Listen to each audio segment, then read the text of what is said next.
Hello student, मैं doctor Uzra Qureshi, government Mahamaya college Ratanpur, HOD sociology department. आज आपको MA 4 सेमेस्टर के first paper theoretical perspective of Indian society का topic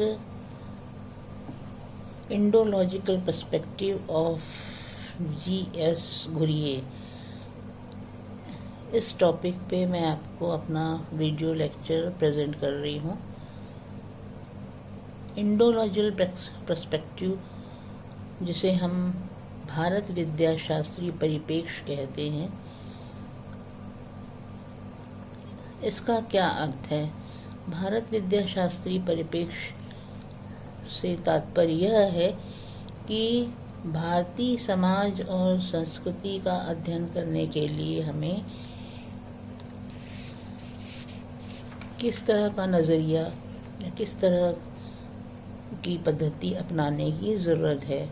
तो बहुत से विद्वानों का मत है कि हम भारतीय समाज और संस्कृति का अध्ययन करने के लिए भारतीय जो शास्त्र हैं, ग्रंथ हैं, उनके आधार पर ही हम इनको समझ सकते हैं।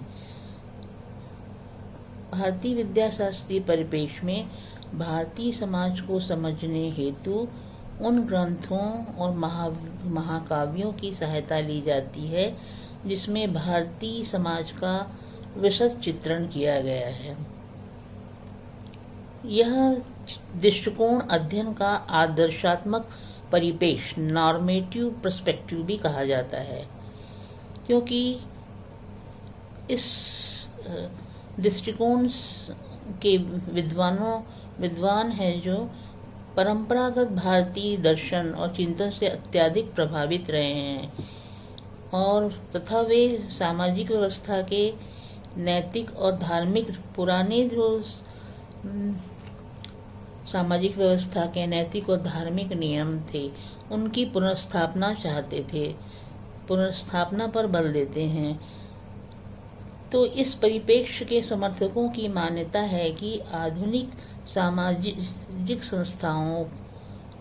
भारतीय सामाजिक संस्थाओं की व्याख्या प्राचीन ग्रंथों से प्राप्त तथ्यों के द्वारा ही संभव है तथा जो ग्रंथ जितना पुराना होगा वो उतना ही प्रामाणिक होगा।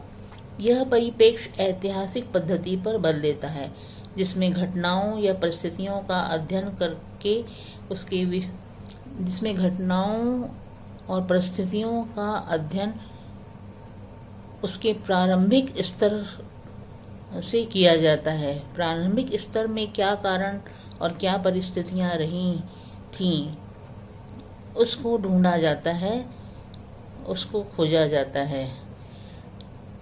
भारत विद्याशास्त्रीय परिप्रेक्ष्य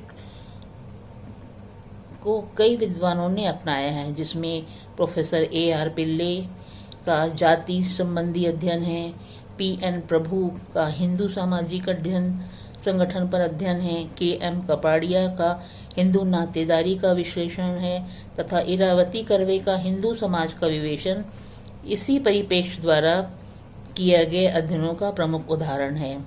प्रोफेसर GS घुरिये इस परिप्रेक्ष्य के प्रमुख समर्थक रहे हैं। उन्होंने जाति, वर्ग एवं व्यवसाय, नातीदारी व्यवस्था, ज्ञान एवं मूल्यों तथा भारतीय नगरों जैसे अखिल भारतीय विषयों पर अपने अध्ययनों में इस परिप्रेक्ष्य को अपनाया है। लुईस ड्यूमियो ने भी अपनी प्रसिद्ध पुस्तक होमो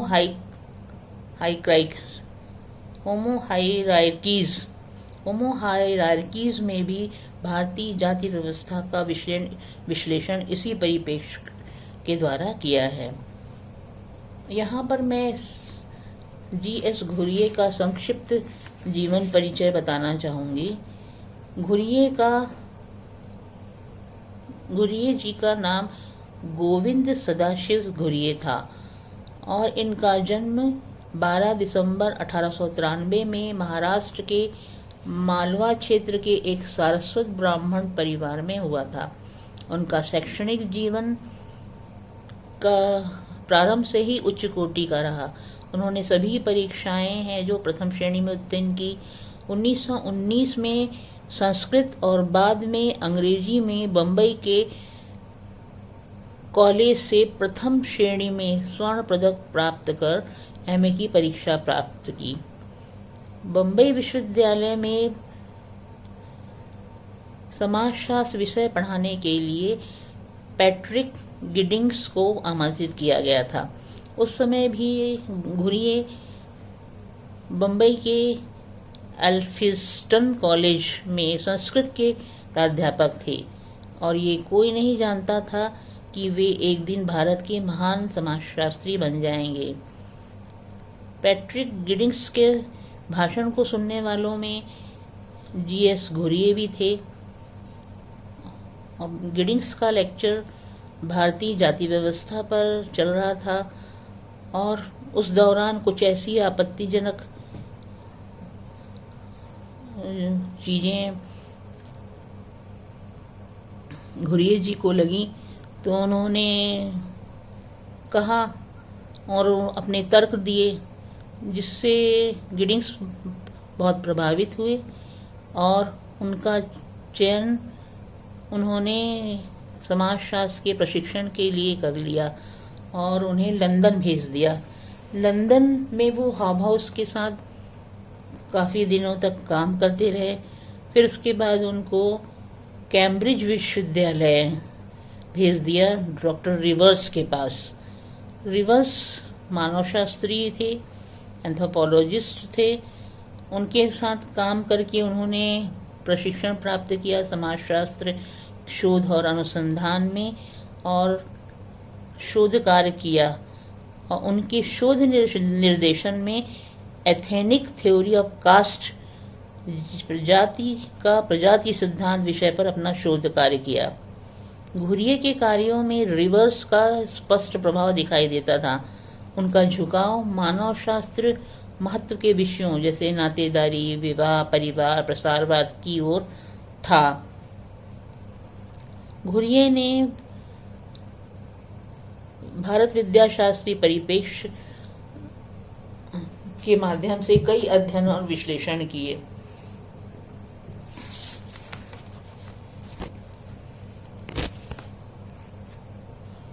भारतीय संस्कृति और समाज के इन्होंने जो विभिन्न पक्षों का अन्वेषण उन्होंने भारत विद्याशास्त्री के स्रोतों का प्रयोग किया। 1964 में आपने भारतीय साधुओं के बारे में अध्ययन किया। 1965 में धार्मिक चेतना के बारे में आपका अध्ययन था। इसके अलावा 2 ब्राह्मणवादी संस्थाओं के रूप में गोत्र और चरण का भी उन्होंने 1972 में अध्ययन किया। भारत के पौराणिक और कई ग्रंथों का इन्होंने अपने अध्ययन के दौरान प्रयोग किया। घुरिये ने भारत विद्याशास्त्री परिप्रेक्ष्य द्वारा भारतीय साधुओं के उत्थान, इतिहास, कार्य और वर्तमान में हिंदू साधुओं के संगठनों का उल्लेख किया है। इसके अलावा उनकी एक और महत्वपूर्ण किताब थी जो सोशल टेंशन इन इंडिया के नाम से थी। इसमें उन्होंने तनाव का ऐतिहासिक अध्ययन प्रस्तुत किया। उन्होंने सिटी एंड सिविलाइजेशन में भी नगरों के प्राकृतिक इतिहास, अमेरिका और इंग्लैंड के नगरों का इतिहास, भारत के नगरों की स्थिति एवं उसकी वृद्धि, नगर राजधानियों के रूप में तथा विशाल नगरों के रूप का उल्लेख किया। घुरिये की एक अन्य किताब जिसका नाम था कास्ट, क्लास एंड ऑक्यूपेशन, इसमें उन्होंने जाति की व्यवस्था के लक्षण, स्वरूप, विभिन्न युगों में जाति का स्वरूप, भारत में बाहर से आई जातियों के बारे में, अनुसूचित जातियों के बारे में, व्यवसाय और जाति के बारे में, वर्ग के कार्य और जाति के भविष्य के बारे में आदि अनेक विषयों पर विशद चर्चा की। इसके अलावा उनकी पुस्तक शेड्यूल ट्राइब में भी उन्होंने भारत की जनजातियों की समस्याओं, उसके समाधान के बारे में विस्तार से चर्चा की। भारतीय जनजातियों के सामाजिक संगठन, परिवार, विवाह, नातेदारी और धर्म आदि के बारे में भी उन्होंने पूर्ण ब्यौरा प्रस्तुत किया। धर्म के समाजशास्त्र के संदर्भ में भी उन्होंने बहुत महत्वपूर्ण अध्ययन किया। इसी परिप्रेक्ष्य के माध्यम से उन्होंने धार्मिक विश्वास, कर्मकांड, संस्कार तथा अनेक ऐसी पुस्तकें लिखी जो भारतीय धर्म के विभिन्न देवी देवताओं, शिव के बारे में, विष्णु और दुर्गा के बारे में, उनका उद्भव कैसे हुआ, उनकी भूमिका का सार्वगर्भित विवेचन किया। किस तरह से उनकी पूजा पद्धति है, किस तरह से वो स्थानीय और लोकल एरिया को उन्होंने उजागर किया, और ये बताया कि भारत में अनेक पंथों का विकास कैसे हुआ, विस्तार कैसे हुआ, और उसके सामाजिक धार्मिक के साथ साथ राजनीतिक आधार भी क्या क्या थे, ये सब की उन्होंने विस्तार से चर्चा की। ये तो सही है कि उन्होंने भारतीय समाज और संस्कृति के बारे में अध्ययन करने के लिए भारत विद्या शास्त्रीय परिप्रेक्ष्य के माध्यम से उन्होंने अध्ययन किया, लेकिन साथ ही साथ उन्होंने क्षेत्रीय कार्य पद्धति या क्षेत्र आधारित परिप्रेक्ष्य को भी उन्होंने अपने अध्ययन में शामिल किया। जैसे कि सेक्स की आदतों का अध्ययन 1938 में उन्होंने किया था। इसी तरह से महादेव कोली लोगों के बारे में जो अध्ययन किया था 1963 में। इन दोनों अध्ययनों में उन्होंने क्षेत्र कार्य विधि का प्रयोग किया और एक संतुलित भारतीय समाजशास्त्र और सामाजिक मानवशास्त्र में अनुभववादी परंपरा की जड़ों को मजबूत किया था। घुरिये के अधिकांश समाजशास्त्रीय अध्ययनों का आधार न केवल अखिल भारतीय है वरन भारतीय सभ्यता से संबंधित भी है। घुरिये ने शुरू से लेकर आखिरी तक अपनी सभी रचनाओं में भारत विद्या शास्त्रीय परिप्रेक्ष्य का संतुलित ढंग से प्रयोग और विश्लेषण किया है। घुरिये ने ऐतिहासिक तुलनात्मक पद्धति के अंतर्गत भारत विद्याशास्त्र का प्रयोग कर सामाजिक संस्थाओं के उद्भव, विकास तथा रूपांतरण जैसी समस्याओं पर अपना मत प्रकट किया था। इन सब के अलावा घुरिये ने भारतीय कला, नृत्य और वेशभूषा पर भी पुस्तकें और लेख लिखकर अपनी रुचि प्रदर्शित की थी। उनके अनुसार हिंदू, जैन और बौद्ध धर्म के कलात्मक स्मारकों में कई समानता के तत्व के दर्शन किए जा सकते हैं।